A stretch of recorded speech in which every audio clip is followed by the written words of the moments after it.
সেদিন গভীর রাতে তৃষ্ণার্ত ছোট অনু পানি খেতে এসে সূর্যের রুমে লাইট জ্বলতে দেখে উকি দিয়েছিল। যদিও সে তখন সূর্যের আশেপাশে খুব একটা যেত না, তবুও এক অদম্য কৌতূহল নিয়ে গুটিসুটি পায়ে এগিয়ে গিয়েছিল। সারা ঘরে তখন ছাই আর নিকোটিনের কটু গন্ধ, কারণ সূর্য হুট করেই এই বিষাক্ত নেশায় আসক্ত হয়ে পড়েছিল। সূর্য তখন এক মনে হাতের মুঠোয় থাকা ঘুমের ঔষধগুলো দেখছিল, যা ছিল তার চির মুক্তির চাবিকাঠি। ঠিক সেই মুহূর্তেই তাকে পানি নিতে এগোতে দেখে দরজার কাছে দাঁড়িয়ে থাকা অনু ভয় পেয়ে পালিয়ে যেতে চাইল, কিন্তু তাড়াহুড়ো করতে গিয়ে পা উল্টে পড়ে গেল সে। ব্যথায় কোকিয়ে উঠে কিশোরী অনু তার রক্তাভ ঠোঁট দুটো উল্টে হু হু করে কেঁদে ফেলল। অনুর সকল ভয় সেই মুহূর্তেই কোথায় যেন মিলিয়ে গেল। মেঝেতে পড়ে থাকা অনু সূর্যের দিকেই হাত বাড়িয়ে দিয়েছে, যেন সূর্য এলেই তার সব ব্যথা এক লহমায় দূর হয়ে যাবে। সূর্য থমকে গিয়েছিল সেই ক্রন্দনরত নিষ্পাপ মুখের দিকে তাকিয়ে। সে ওষুধগুলো সরিয়ে রেখে এগিয়ে এলো, ধীর পায়ে এগিয়ে গিয়ে নিঃশব্দে বরফ দিয়ে অনুর পায়ের আঘাতটা মুছে দিতে লাগলো সে।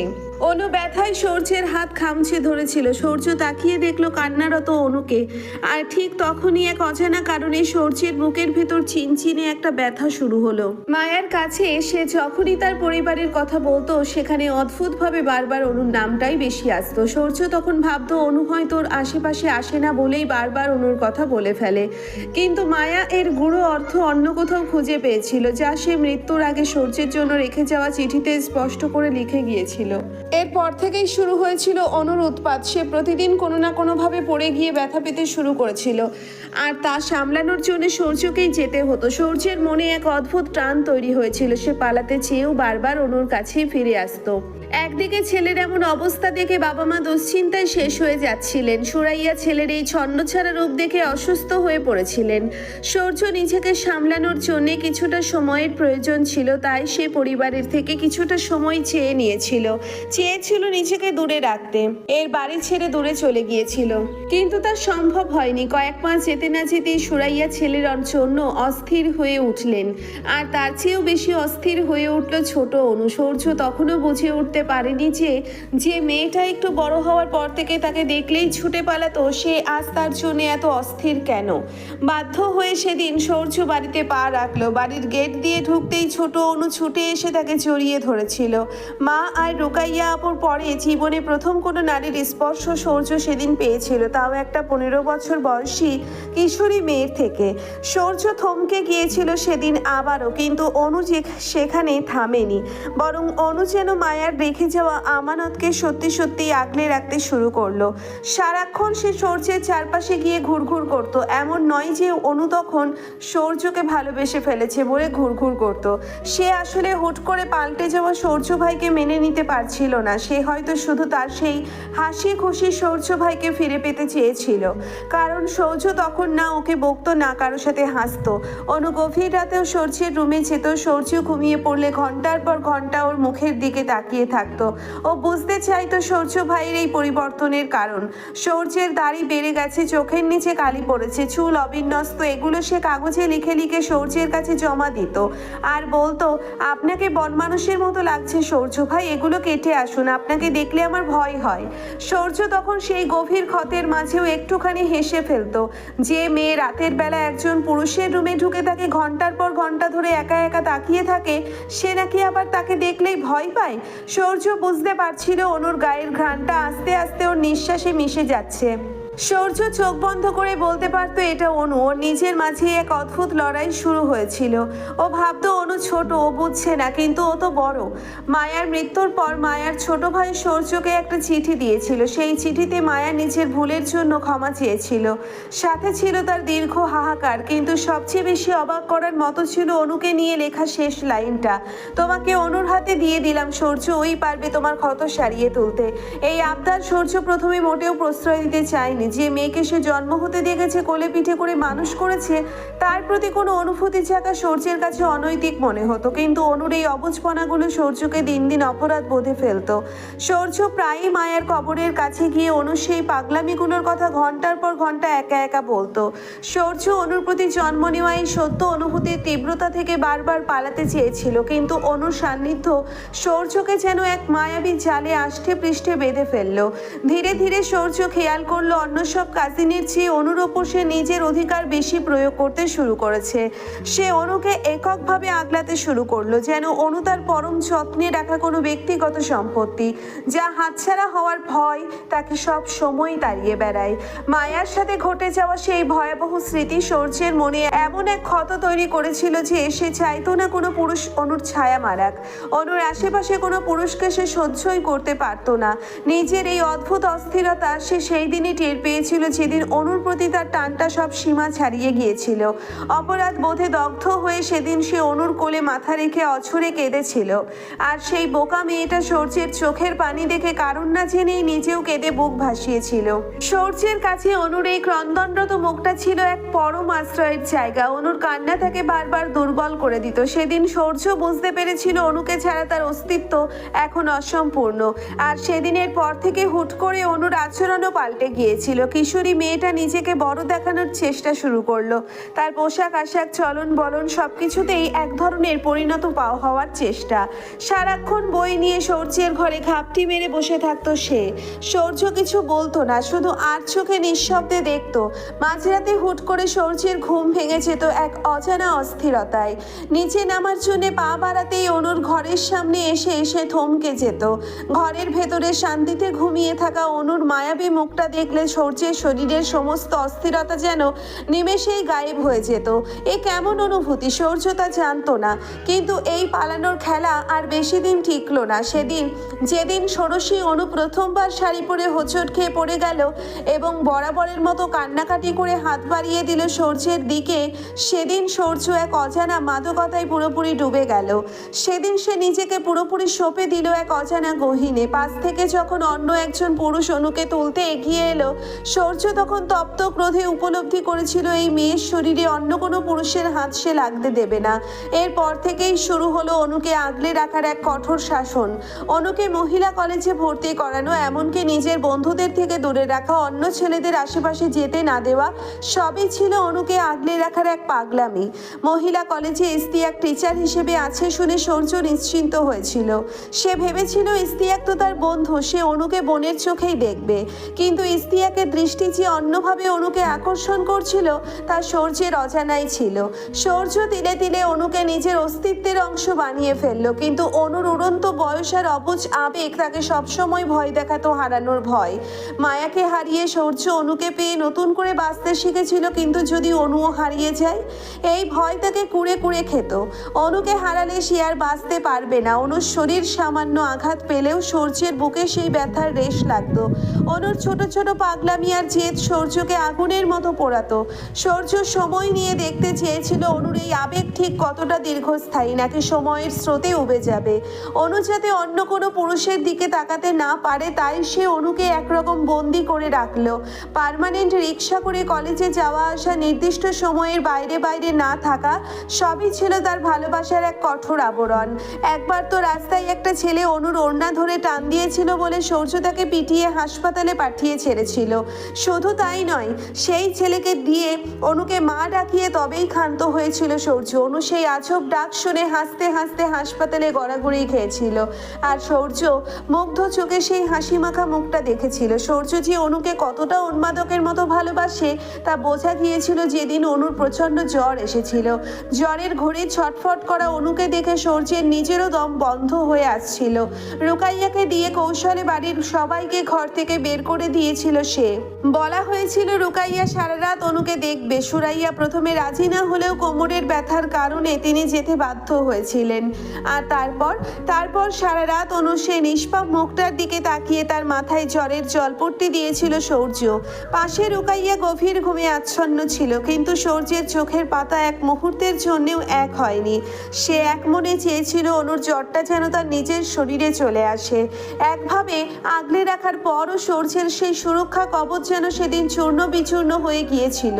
যেদিন সে ইস্তিয়াককে অনুর গাল আঁকড়ে ধরে খুব কাছে কাছাকাছি দাঁড়িয়ে থাকতে দেখেছিল। মুহূর্তেই মায়ার সেই বিভৎস স্মৃতি সূর্যের চোখের সামনে ভেসে উঠেছিল। যে পুরুষদের থেকে অনুকে তিনি আজন্ম দূরে রাখতে চেয়েছেন, এমনকি নিজের স্পর্শ থেকেও যাকে পবিত্র রেখেছেন, সেই মেয়েকে অন্য এক পুরুষ এভাবে ছুঁয়ে আছে। সূর্য সেই হারানোর ভয় আবার নতুন করে পেয়ে বসেছিলেন। ওনার মাথা যেন কাজ করা বন্ধ করে দিয়েছিল। সেই পুরনো ভয়ে হিতাহিত জ্ঞান হারিয়ে ফেলেছিল। রাগে যন্ত্রণায় তার মাথার রগগুলো ছিঁড়ে আসছিল। সে অনুর সেই অবাধ্যতার সাথে নিজেকে সামলাতে না পেরে রুদ্রমূর্তি ধারণ করেছিল। অনুতপ্ত হয়ে ভেবেছিল মায়ার সব সত্যি সেদিন অনুকে বলবে আর জানতে চাইবে অনুর জীবনে ইস্তিয়াকের স্থান ঠিক কোথায়। কিন্তু দাদু যখন সূর্যকে বিয়ের কথা বলল, সব ওলটপালট হয়ে গেল। সূর্য যখন অনুর মত নিতে গেল, তখন অনুকে সেই রক্তাক্ত অবস্থায় হাত কাটা দেখে সে নিজেকে আর ধরে রাখতে পারল না। সত্যি সত্যি অনুকে হারিয়ে ফেলার ভয় সূর্যকে উন্মাদ করে তুলল। সে চিৎকার করে অনুর কাছে ছুটে গেল। ছুটতে গিয়ে হোঁচট খেয়ে পড়ে গিয়ে নিজেও ব্যথা পেলেন, কিন্তু সেদিকে তার ভ্রুক্ষেপ না নেই। সে দ্রুত অনুকে পাঁচা কোলা করে জড়িয়ে ধরে পাগলের মতো বিলাপ করেছিল। এই অনু, চোখ খোল, কি করছিস তুই এটা? অনু প্লিজ চোখ খোল, দেখ তোর সূর্য ভাই তোকে ডাকছে।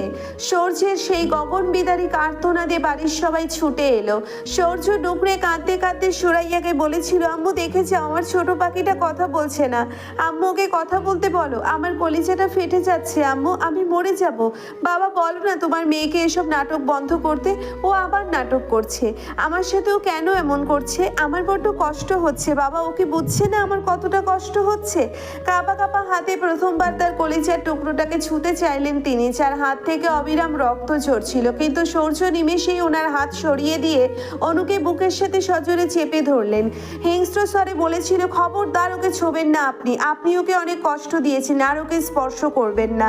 বলেই তিনি অনুকে পাঁচা কোলা করে হাসপাতালের দিকে ছুটলেন। দাদু, বড় চাচু, আম্মু সকলে সূর্যের এই পাগলামি দেখে স্তম্ভিত হয়ে গিয়েছিলেন। অনুর সৎ সেখানে শেষ মুহূর্তে উপস্থিত হয়ে ভয়ে গা ঢাকা দিয়েছিলেন। সূর্যের এমন রূপ তার আগে কখনো দেখেনি। হাসপাতালে নেওয়ার পরও সূর্যকে অনুর কাছ থেকে আলাদা করা যাচ্ছিল না। সে পাগলের মতো অনুকে ডাকছিল আর ফুপিয়ে কাঁদছিল। হাসপাতালের মানুষজন অবাক হয়ে দেখছিল একজন সুঠামদেহী পুরুষের এমন বুক ফাটা কান্না। নার্সরা ফিসফাস করছিল, কিন্তু সূর্যের সেদিকে খেয়াল ছিল না। তাকে জোর করে সরাতে গেলে সে বারবার বলছিল, ওকে একা রাখা যাবে না, তাহলেও আমাকে ছেড়ে চলে যাবে, আমি ওকে কোথাও যেতে দেব না। এই অনু, আমার দিকে তাকা না, আমি তোকে হারাতে পারবো না, বিশ্বাস কর, আমাকে একা ফেলে কোথাও যাস না, তোর কিছু হলে আমি নিজেকেও শেষ করে দেব। অনু কথা বল পাখিটা। ডাক্তাররা বিরক্ত হচ্ছিলেন সূর্যের এই আচরণে। আমজাদ হোসেন ছেলেকে শান্ত করতে না পেরে কষিয়ে একটা চড় মারলেন, কিন্তু তাতেও কাজ হলো না। অবশেষে ইনজেকশন দিয়ে সূর্যকে অচেতন করে কেবিনে ঘুম পাড়িয়ে রাখা হলো। ওদিকে অনুর ট্রিটমেন্ট হলো, তাকে অবজারভেশনে রাখা হলো। এর মাঝে ইস্তিয়াক এসে অনুকে বিয়ে করার প্রস্তাব দিল পরিবারের কাছে। সূর্যের ঘুম ভাঙার পর সে আবারও পাগলামি শুরু করলো। অনুর মাথায় মাথা ঠেকিয়ে কেঁদেছিল। সূর্যের এই হাহাকার পরিবার সহ ইস্তিয়াকও প্রথমবার চাক্ষুষ করলো। সূর্য যখন দেখলো অনুর জ্ঞান ফিরছে, সে সোজা গিয়ে আশেপাশে থেকে কাঁচি ধরে এনে টেনে তুলে অনুকে বিয়ে করে নিল। যে সূর্য অনুকে হারিয়ে ফেলার ভয়ে এত পাগলামি করেছিল, সেই সূর্য একদিকে অনুর জ্ঞান ফেরার খুশিতে আত্মহারা ছিলেন, কিন্তু ওনার ভেতরে রাগও ছিল প্রচন্ড। যে মেয়েকে সে এত আগলে রাখলো, সেই মেয়ে কি করে তাকে সায়রার সাথে ভুল বুঝে এমন কাণ্ড ঘটাতে পারলো। মায়া যেমন ওনার ভালোবাসা বুঝতে পারেনি, অনুও পারেনি। মায়ার হারানো যন্ত্রণার চেয়ে অনুকে হারানোর ভয় সূর্যকে বেশি দগ্ধ করেছিল। অনু হাসপাতাল থেকে বাড়ি ফেরার পর সূর্য রাগের মাথায় তাকে অনেক কটু কথা শুনিয়েছিল। যে ঘরে সে অনু সে সুস্থভাবে আদরে ভালোবাসায় বরণ করতে চেয়েছিল, সেখানে অনু এলো তার ভালোবাসাকে তুচ্ছ করে। রাগের বশে অনুকে ঘর থেকে বের করে দিয়ে সূর্য মায়ার কবরের পাশে গিয়ে অঝরে কেঁদেছিল। নিজের করা রূঢ় আচরণের কথা মায়াকে বলে অনুতপ্ত হয়েছিলেন। এরপর থেকে সে অনুকে দূর থেকেই আগলে রেখেছে, রাগ দেখিয়েছে, যাতে অনু বুঝতে পারে কাউকে অবহেলা করলে কেমন লাগে, কাউকে এতটা যন্ত্রণা দিলে কেমন লাগে। অথচ অনু বোঝার বদলে দূরত্ব বাড়িয়ে হোস্টেলে চলে গিয়ে ওকে আরো কষ্ট দিয়ে গেল। সূর্য সারা রাত বৃষ্টিতে ভিজে জ্বরে পড়লেও অনু ওর পাশে আসেনি। সূর্যের ভয় তখন আরো বেড়েছিল। অনুর এই ভালোবাসা কি তবে বয়স বাড়ার সাথে সাথে উবে যাচ্ছে? তাহলে সে বাঁচবেন কি করে? অনুকে ছাড়া তো তার অস্তিত্বই নেই। সে কি করে অনুকে অন্যের বাহুডোরে দেখবে, যেখানে নিজের বাহুডোরকে সে অনুর জন্য নিরাপদ আশ্রয় হিসেবে গড়ে তুলেছে? রুকাইয়ার মুখে সবটা শোনা শোনার পর অনু যেন পাথর হয়ে গেল। নিজের অজান্তেই সে এত বড় এক সত্যের সামনে এসে দাঁড়িয়েছে যা সে কল্পনাও করতে পারেনি। অনু নিজেকে আর ধরে রাখতে পারলো না, কান্নার বেগ আরো বাড়লো। কান্নার তোড়ে সে ঠিকমতো কথা বলতে পারছে না। ভাঙা গলায় জড়িয়ে আসা শব্দে বলল, আমি সূর্য ভাইকে কত কষ্ট দিয়েছি আপু, আমি ওনাকে চিনতেই পারিনি। অনু শান্ত হয়। একটা মানুষ তার জীবনে এত বিষাদ নিয়ে কিভাবে বেঁচে থাকে আপু, আমি ওনাকে বুঝতেই পারলাম না। আমার চোখের সামনে আমার সূর্য ভাই তিলে তিলে শেষ হয়ে যাচ্ছিলেন আর আমি কিচ্ছু টের পেলাম না। এটা আমার কেমন ভালোবাসা আপু। মায়া আপু ওনার শ্রেষ্ঠতম আমানতটা আমার কাছে রেখে গিয়েছিলেন, অথচ আমি তা আগলে রাখতে পারলাম না। আমি ওনার ঠোঁটের হাসি হতে চেয়েছিলাম, অথচ ওনাকে শুধু চোখের জল দিয়েছি। আমি একটা খুব খারাপ মেয়ে আপু, আমি ওনাকে কোনো দিন বুঝতে চেষ্টা করিনি। অনু আর এক মুহূর্ত স্থির থাকতে পারলো না। সে চোখের পানি মুছতে মুছতে দৌড়ে সূর্যের ঘরের দিকে ছুটল। সূর্য ভাইয়ের কাছে আজ তাকে ক্ষমা চাইতেই হবে। আজ সে ধৈর্য ধরে ওনার সব কথা শুনবে, কোনো অভিযোগ করবে না। কিন্তু ঘরে ঢুকে দেখলো সূর্য সেখানে নেই। অনুর মাথায় তখন একটা চিন্তা কাজ করলো, তার ভাই অরণ্য তো সব জানতো, তবে কেন সে কোনোদিন মুখ খোলেনি? কেন এত বড় সত্যিটা লুকিয়ে রাখলো? রাগী আর ক্ষোভে সে অরণ্যকে জরুরি তলব করলো। অরণ্য হুট করে অনুর রুমে ঢুকে গেল। অনুকে ওভাবে বিধ্বস্ত অবস্থায় দেখে সে কিছুটা অবাক হলো। অনু বিরক্ত হয়ে বলল, মেয়েদের রুমে ঢোকার আগে নক করতে হয় জানো না? অরণ্য ভ্রু কুঁচকে বলল, আমি তো কোনো মেয়ের রুমে ঢুকিনি, আমি আমার বোনের রুমে ঢুকেছি। আর তুই এমন কেঁদেছিস কেন? চোখ মুখ তো ফুলে একাকার। কেউ কিছু বলেছে তোকে? আমাকে বল, আজ একটা বিহিত হয়েই যাবে। তা তোমার বোন কি মেয়ে না? আর শোনো, বিহিত তোমাকে করতে হবে না। সূর্য ভাইয়ের সাথে মায়া আপুর প্রেম করিয়ে দিয়েছিলে তুমি, অথচ নিজের বোনকে এই কথাগুলো কোনোদিন বলনি কেন? অরণ্য দমে গেল। থতমত খেয়ে বলল, ভাইয়া বারণ করেছিল, বলেছিল তুই বড় হলে তোকে সব নিজেই বলবে। তোমার ভাইয়া বারণ করলো আর তুমি এত বড় একটা সত্য চেপে গেলে। তোমাকে তো। অনু হাতের কাছে কিছু খুঁজলো অরণ্যকে মারার জন্য। অরণ্য ভয় পেয়ে পিছিয়ে গেল। বোনকে বিশ্বাস নেই, মেজাজ খারাপ থাকলে বাকি পাটাও না ভেঙে দেয়। সে দ্রুত রুম থেকে কেটে পড়লো। অনু তপ্ত নিঃশ্বাস ফেলে এখন শুধু সূর্যের অপেক্ষার প্রহর গুনতে লাগলো। এত কিছুর মাঝে অনুর মাথা থেকে সেই ডিভোর্স পেপারের কথা একেবারে বেরিয়ে গেল। কুলসুম খালা রুম ঝাড়ু দিতে গিয়ে সেই দলা পাকানো কাগজটা খুঁজে পেলেন। তিনি ছোট রাফিকে ডেকে জিজ্ঞাসা করলেন, বাবাই দেখো তো এইটা তোমাকে কোনো জরুরি কাগজ কিনা? রাফি সেটা হাতে নিয়ে ওলটপালট করে দেখলো, বুঝতে না পেরে বলল, আমার তো না, তবে সূর্য ভাইয়ের অফিসের হতে পারে, তাও ভাইয়া আসলে ওনাকে দিয়ে দেব। সূর্য বাড়ি ফিরতে ফিরতে প্রায় বিকাল গড়িয়ে গেল। কোট খুলে তিনি বিছানায় বসলেন।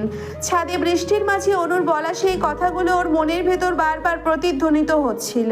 ওনার মনে হলো আজ অনুর সাথে সব মিটিয়ে নেওয়া দরকার। সে অনুর ঘরের দিকে পা বাড়াতে যাবে, তখনই রাফি এসে সূর্যকে কাগজটা দিয়ে বলল, ভাইয়া এটা কি তোমার? ফ্লোরে পড়েছিল, তোমার দরকারি কিনা দেখো তো। সূর্য নির্লিপ্তভাবে কাগজটা খুলে দেখলেন। মুহূর্তই তার শরীর যেন পাথরের মতো জমে গেল। তার চোখের সামনে জলজল করছে সেই ডিভোর্স পেপার, আর সেখানে কাপা কাপা হাতে লেখা অনুর নাম, ইহিতা খা। সূর্যের সমস্ত বিশ্বাস যেন এক নিমেষেই চুরমার হয়ে গেল। ডিভোর্স পেপারটা ওনার হাতের মুঠোয় থরথর করে কাঁপতে শুরু করলো। বুকের ভেতরটা যেন মুহূর্তেই ছারখার হয়ে গেল।